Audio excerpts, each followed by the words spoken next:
ژورنالیزم د مسلک د پیاوړي کېدو نوې هیلې خو اندېښنې له ځانه سره لري. د ننګرهار پوهنتون د ژورنالیزم او ټولیزو اړیکو له پوهنځي څخه 166 تنه ژورنالستان فارغ شول. که څه هم په هیواد کې روان کړکېچن امنیتي حالت د خلکو ژوند ته ګواښ پېښ کړی، خو ژورنالستان هم د دغه بد حالت قرباني ورکوي. ناامني، معلوماتو ته نه لاسرسی، زورواکي او د حکومت وسلوالو مخالفینو ګواښونه هغه څه دي چې تر ټولو ډېر ژورنالستان ګواښي. دغه تازه فارغ محصلین اندېښنه لري که د ژورنالستانو خوندیتوب ته حکومت پاملرنه ونه کړي، ښایي د دغه مسلک په راتلونکي ډېر بد اغېز وکړي. د دولت څلورمه قوه بلل کېږي، اما دولت هېڅ توجه نه ده ورته کړې، ځکه په هر ځای کې ژورنالستان ټکول کېږي، ګواښل شوي دي. تر ننه پورې ډېری ژورنالستان خپل ژوند له لاسه ورکړی په دې لاره کې.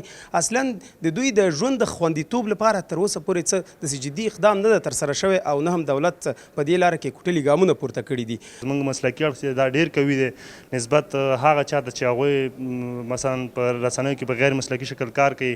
په رسنیو کې یوازې خبر او ریپورټ نه دی چې مثلا ژورنالستان یوازې په خبر او ریپورټ باندې فوکس کوي. د رسنیو په چوکاټ کې دی څېړنیز ریپورټونه دي، تحلیلي ریپورټونه دي، راپورتاژونه دي.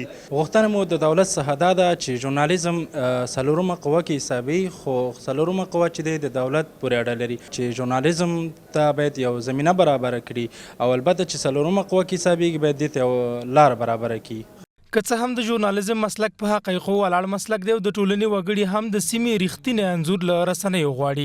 د ننګرهار د ژورنالیزم او ټولیزو اړیکو پوهنځي مرستیال له حکومته غواړي چې د ژورنالستانو خوندیتوب ته جدي پاملرنه وکړي. ژورنالیزم تر ډیره پر عملي کار ولاړ مسلک دی او د ژورنالیزم پوهنځی هم مکلف دی چې د یاد پوهنځي محصلینو ته د عملي کار زمینه برابره کړي. د یاد پوهنځي مرستیال وایي چې د ژورنالیزم د پوهنځي محصلینو ته د عملي کار لپاره له یو شمېر رسنیو سره قراردادونه کړي او په همدې برخه کې محصلینو ته د عملي کار زمینه برابره کړي. له مختلفو سیمه ییزو رسنیو سره موږ تړونونه لرو چې کلیټ راډیو دی او شرق راډیو دی، ټلویزیون دی. د محصلینو د ښه روزلو لپاره موږ خپل هلې ځلې تل کړي دي.